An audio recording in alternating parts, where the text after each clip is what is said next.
Today I'm joined by Neil Tipton of Waterstone Mortgage. Neil, thank you for joining us. Thanks for having me, Billy. Absolutely. So we wanted to talk through some different real estate topics, really on the lending side.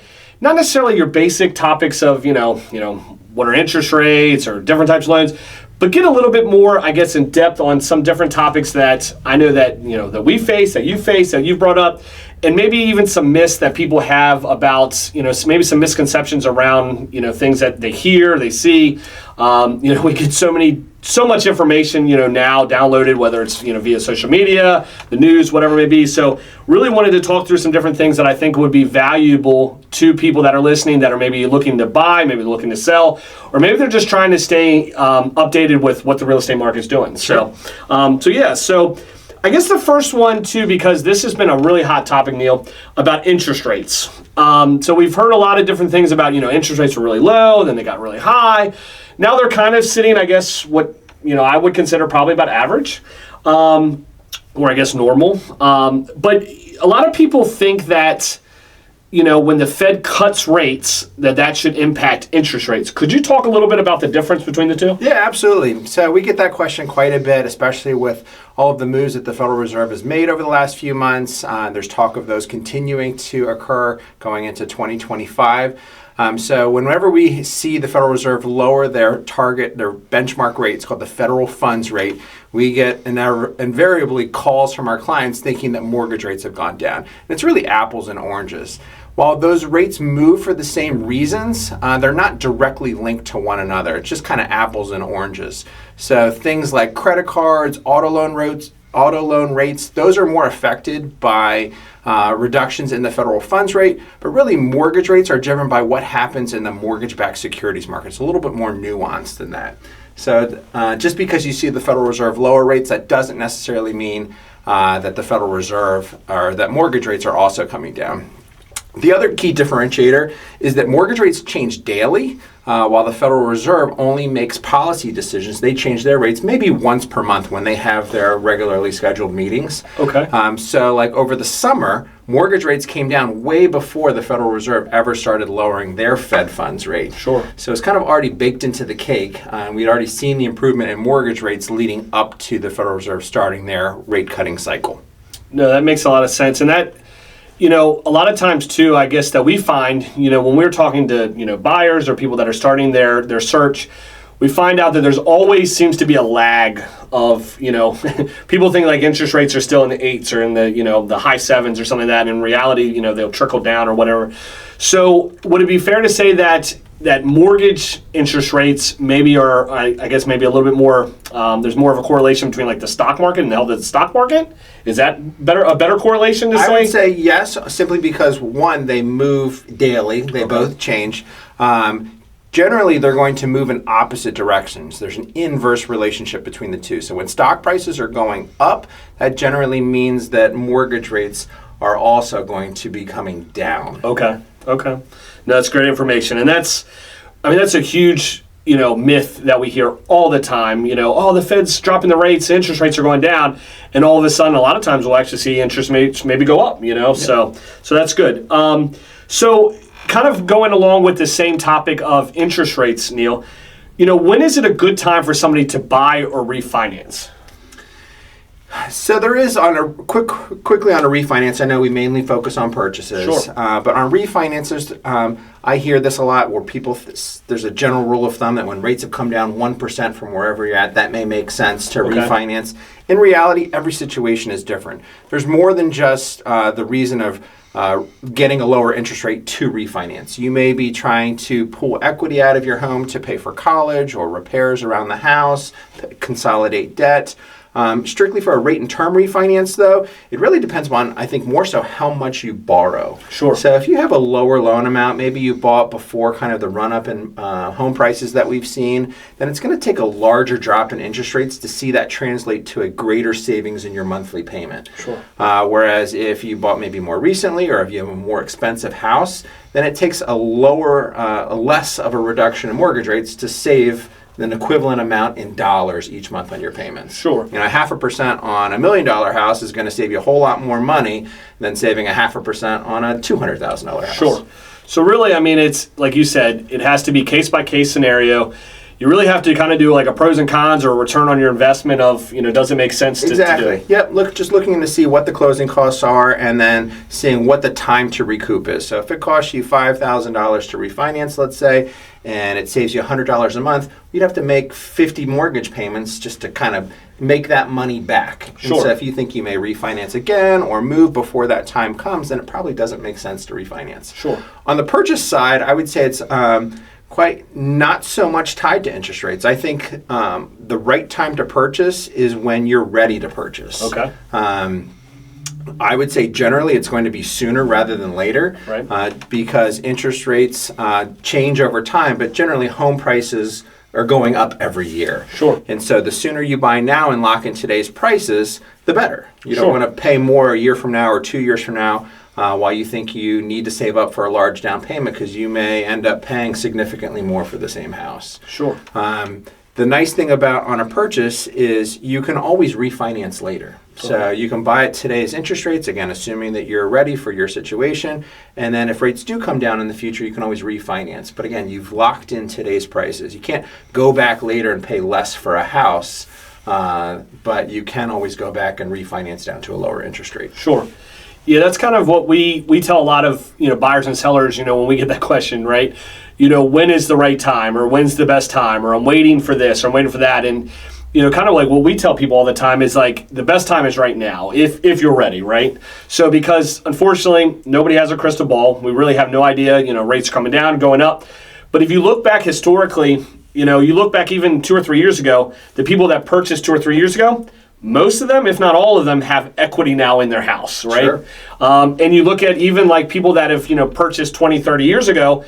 I mean, these are people now that are, able to head into retirement, or they're, now able to kind of position themselves because of the amount of equity and how much everything is appreciated.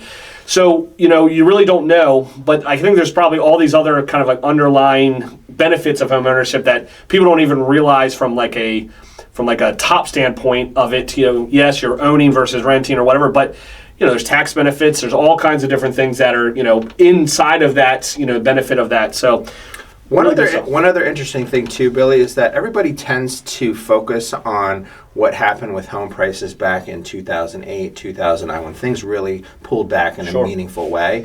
But historically speaking, that is not the norm. Right. Going back to when they started tracking home prices, and I think it's like 70 years, something like that. I think home price appreciation, it's gone up all but like 6 or 7 years. Sure. So I mean, that's an unbelievable record Right. of home price appreciation. Sure. But everybody focuses on Right. just on those 6 or 7 years. People ended up in prison in 2008. Right. So I mean, I don't think that nobody's predicting that we're going to see such a large pullback like that. But Sure. everybody tends to focus on just the few years Yeah. when home prices have gone down and totally ignore the vast majority of years where home prices have gone up. Yeah. No, and really you could probably go back to even those years that you saw them go down. There was probably a reason in the market or something that dictated it to do that. You know what I mean? So yeah. So that's great. The other piece is, and I'm going to ask you the magic. So where do you see interest rates heading, or I guess, or what are the analysts are saying about interest rates?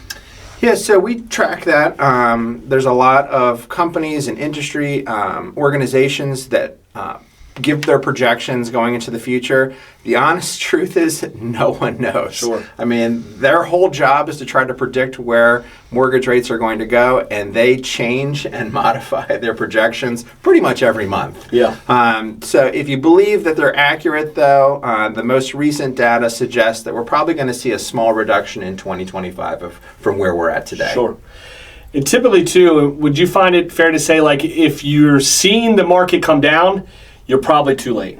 If you're seeing that you're all of a sudden you're seeing like home prices dropping, that's typically when you missed out on the market, because technically you're going to start to see that rise back up again. So I always think that when people say like, oh, I'm trying to predict or I'm trying to analyze, if the data's showing, or if like all the gurus or the experts are now saying like, hey, this is where it's at, there's probably a good benefit that it's probably heading up at that point in time. Yeah, I mean, as with all investments, it's always forward-looking. So you're not buying a company, if you're looking at purchasing its stock based upon what it's doing today or what it's done in the past. You're looking at what you think it's going to do in the future. Similar principle applies when it comes to mortgage rates. So it's a forward indication of where investors believe the market will be. That's perfect. Kind of shifting gears a little bit, because we're getting this question a lot, Neil.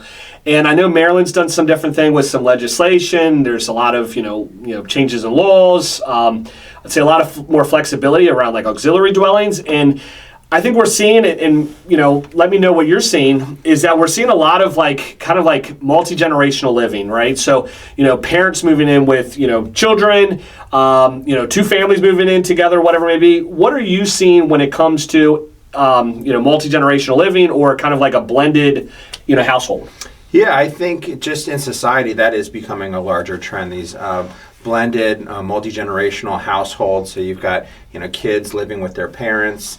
And so there are plenty of loan programs that allow for something called an accessory dwelling unit. Okay. You can almost think of it as like an apartment where someone can reside, in one structure and then either be renting out or sharing it with family in the other structure.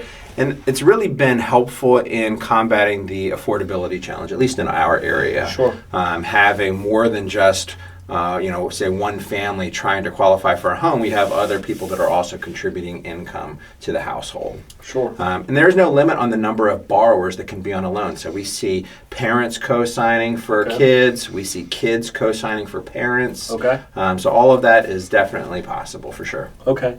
I know, you and I were having a conversation last week where, even an investor was looking to bring on like an accessory dwelling onto their property to try to, add more income.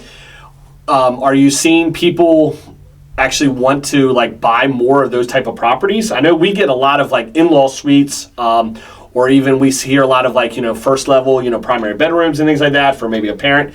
But are you seeing a lot more, or are you seeing an uptick in loans that are coming in that have a parent or somebody else on the loan? I would say yes, generally. I would say we see more co-borrowers, definitely a lot of gifting to help with down payment and closing costs.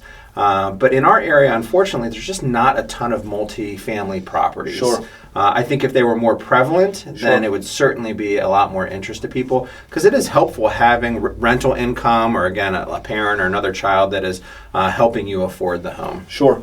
I know with a lot of the new construction that we're hearing, or people that are selling and then they're buying a piece of land, or they're buying a lot to build a house, that seems to be one of the biggest, I guess, wants or needs that people are doing. So hopefully, years to come, hopefully we'll see more properties with that, or since they're kind of bringing the legislation a little bit more easier, for that, the counties are getting a little bit lax on their requirements. Hopefully we will see more of these type of second dwellings on the properties, or even suites or things like that too. So I mean, I've had clients that have rented out their basements before, either a longer term lease or even through Airbnb. I know someone that does that.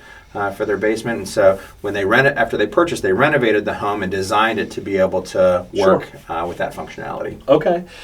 So, kind of on the same topic of that, so we're seeing a lot of people now, maybe they purchased within the last 3 years, right? So we saw, home prices, drastically go up pretty quickly, especially in our area.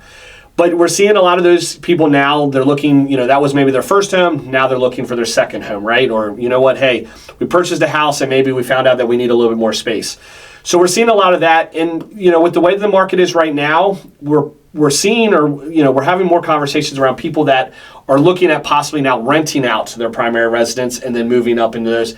Can you talk a little bit, Neil, about, what are the requirements if somebody is planning to keep that property as a rental and not selling it or whatever, and maybe they have the extra cash, or they have the equity that they're going to pull out for the down payment for this next home. Does that rental hurt them, or can it be used as a benefit, or how does that impact somebody that's looking to maybe upgrade or move up? Sure. Yeah, it's really driven by the type of loan they use to purchase the new home.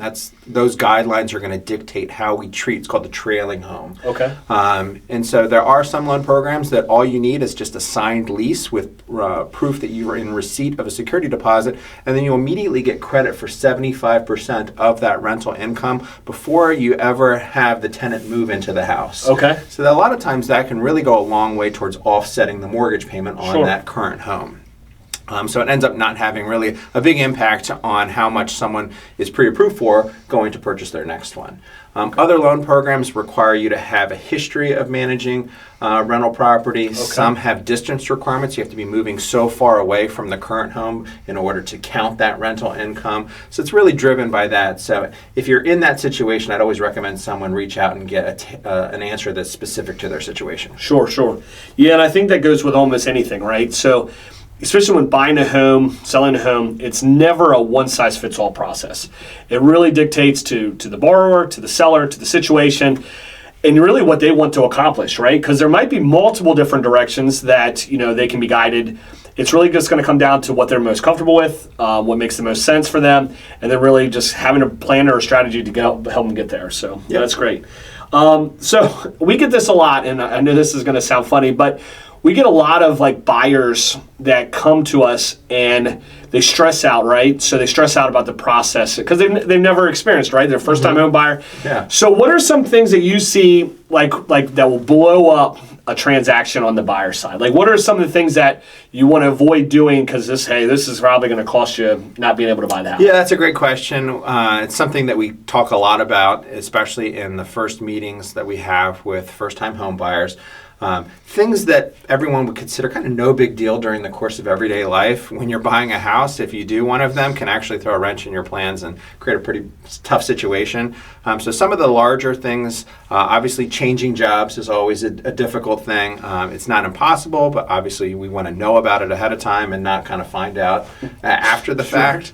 If you have cash that you need to go towards your down payment or your closing costs, we always have to source where that money comes from. So in our area, it's kind of prevalent. We call it mattress money. So you just have some cash laying around the house or in a safe. We have to be able to prove where all of the money comes from. And with cash, it's just impossible. Basically, we have to disprove that it came from the seller, which is a tough thing to overcome when it's cash. Other things, opening up new accounts, so everybody gets excited that they're about to purchase their first home, so they run out and they go purchase furniture, especially if they're financing it, that can lead to some issues. Maybe that additional payment takes them over the limit of what they can afford. And again, spending the money that we need for closing on furniture, or we had someone one time purchase a car on the way to settlement. Fortunately, it didn't blow up the deal, but we weren't able to close that day. We had to go back into underwriting and count that new car payment against them. Wow. Okay. So I would say the right way to go about it is if you're unsure, just ask. Yeah, no, it makes sense. Because there's really not, other than a handful of those things, right, or those situations, for the most part, most transactions go fairly smooth, right? Yeah, sure, they'll have their ups and downs, they'll have their tense moments or whatnot, but in reality, most transactions go right to closing without any issues. But a lot of the times it's when somebody makes a decision without asking their lender, without asking the professional, and all of a sudden it blows up. So, makes a lot of sense. So, the next one is renovation loans. So we don't really see them very often, but as the market has shifted a little bit, I feel like there's going to be probably more renovation loans. We're seeing a lot of houses now coming on the market that do need extra repairs, things like that. Houses are sitting for longer that maybe aren't in the best condition or whatever it may be. Do you want to talk about a little bit about what a renovation loan is and maybe like the pros and the cons to them? Yeah, absolutely. So renovation loans allow you to finance any repair costs into the loan. There's really two main ones that get used. There's an FHA 203K, and then Fannie Mae's is called a home style renovation loan. Those are the two most prevalent ones. They each have kind of their quirks, their small differences. I would say the more popular two is probably the FHA 203K. You can put down as little as 3.5%, and it's 3.5% of the combined purchase price plus the repairs. The difficulty with the 203K, there's actually two versions of it. They've got the limited and then you've got the standard. Limited just places a cap in dollars on what the renovations can be and also the scope of the work that can be done. So it can't be anything that is structural, nothing that affects the livability or safety of the home. So like mold remediation is sometimes required for different properties. That's not allowed on the limited 203K. On the standard 203K, there is no dollar cap as long as it's supported by the appraised value. And there's no limit on the scope of work that can be done. So you can do additions, you can You can move a house. Okay. So, I mean, they get pretty crazy there. Okay. The thing that gets caught up with most people, I would say, on the 203K is that you can't do any of the work yourself. Okay. So we get a lot of clients that like the idea of being able to finance renovation costs into the loan, but they want to do the work themselves, or maybe they've got, their uncle is an electrician and they think they're going to save money by hiring him instead of paying a general contractor. And unfortunately, that's not something that program guidelines allow. You have to hire one general contractor that's going to handle everything. Okay. So how do you go upon finding the contractor? So of course they've got to be licensed in the state of Maryland. They have to have their MHIC license, Maryland Home Improvement Contractor license. But I mean, can they find their own contractor to give them a quote to do that? Absolutely. Okay. Yeah. So we don't recommend contractors. So they can use whoever they like. Again, assuming they have the proper licensing. The most challenging part, I would say, in actually doing them from a lender standpoint is the paperwork that's required by the contractor. Okay. So the bid has to be in a specific format. It has to include a level of detail that most contractors aren't accustomed to providing. Sure. So they may be the greatest at actually doing the work, but most contractors, unfortunately, aren't great at paperwork. Sure. So that's the most difficult thing from our perspective in doing them. No, it makes sense. So you said earlier too, so with the full scope, the 203K, the full program, so you can do repairs like mold remediation? Yeah, okay. Absolutely. What about septic repairs? Mm-hmm. Okay, so that might be an opportunity or avenue if a buyer can get a price or get the price down to a comfortable level. The 203K loan might be kind of the avenue to help them, kind of get those repairs done or whatever, so they can move into the house. So. Yeah, and depending upon the nature of the repairs and the cost of them, we also offer a repair escrow too on the rest of our programs. So if somebody has cash to be able, and they want to be able to go to closing without making those repairs, so a lot of times we'll do them in estate situations where the estate doesn't have the money to make the repairs prior to closing, but maybe they've got equity in the property that they're going to walk away with at settlement, or maybe you've got a situation where it's a foreclosure and the bank will not make any repairs to the property, and they won't allow a buyer to make repairs in anticipation of owning the home. Okay. It allows them to be able to set money aside at closing and make repairs after settlement. Okay. Yeah, that's always helpful. I know we've gotten so many deals closed because of that. Or even we have some licensed contractors that are willing to do the work and then get paid at settlement too. Yeah. Mm-hmm. So, again, every situation is a little bit different. Sometimes it's just about being kind of creative or being resourceful or whatever to know everything that's available to you so you can, get the transaction closed. So that's great. So the other thing too is, other than, some of the basic cost of buying a house, can you go through some of the things that, because of course you have down payments. But what are all the things that a buyer should be, I guess, prepared to pay at settlement? Well, I mean, closing costs is an umbrella term that covers a range of different things. So you're going to have any lender fees, which are typically the minority of the closing cost that gets paid. We're a pretty small portion.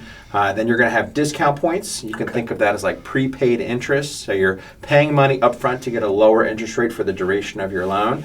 You're going to have third-party costs to some of our vendors, so the cost for an appraisal, a credit report. We always have to make sure that home isn't located in a flood zone. Otherwise, flood insurance would be required. We're going to pay property taxes, homeowners insurance for the first year. We're going to set up an escrow account to pay those bills in the future when they come up for renewal on the insurance side or when the bills come due for property taxes again. Then you're going to have all your title fees. So they kind of act as the middleman for the money and making sure documents get signed properly at closing and recorded at the courthouse. And then in Maryland, whenever property changes hands, there are transfer and recordation taxes that get levied by both the county and the state. Okay. So all of that kind of falls under the heading of closing costs. So for first-time home buyers, they get an incentive or they get a benefit on one of those taxes. What do they get? They do. So the state of Maryland, again, charges a transfer tax whenever property changes hands, and it's the rate is 0.5% of the purchase price. Okay. So on, let's say, a $300,000 house, it would typically be $1,500. And it's customary for buyer and seller to split that 50-50. It's the default language, as you know, in the Maryland Realtor's contract. And so if the buyer is a first-time home buyer and their buyer and seller are splitting that transfer tax 50-50, the state will waive the first-time home buyer's portion. Okay. So in that instance, the seller would pay $750, and then the buyer with $750 would be waived. Okay. All right. Hey, that's another benefit that Maryland gives, so that's great. Yeah. So, well, very good. Well, Neil, I don't have any more questions. I definitely appreciate everything that you've shared with us today. Hopefully, everybody's kind of found some useful information here. Neil, if somebody wanted to get in contact with you to maybe ask some questions, maybe to look at their scenario or their situation, to get some guidance from a professional, what's the best way to get a hold of you? Really, anyway, you can reach us at 301-893-1200, or you can visit our website, theneiltiptonteam.com. Perfect. Well, Neil, thank you very much. I appreciate you coming in and chatting with us. Thanks, Billy. Absolutely.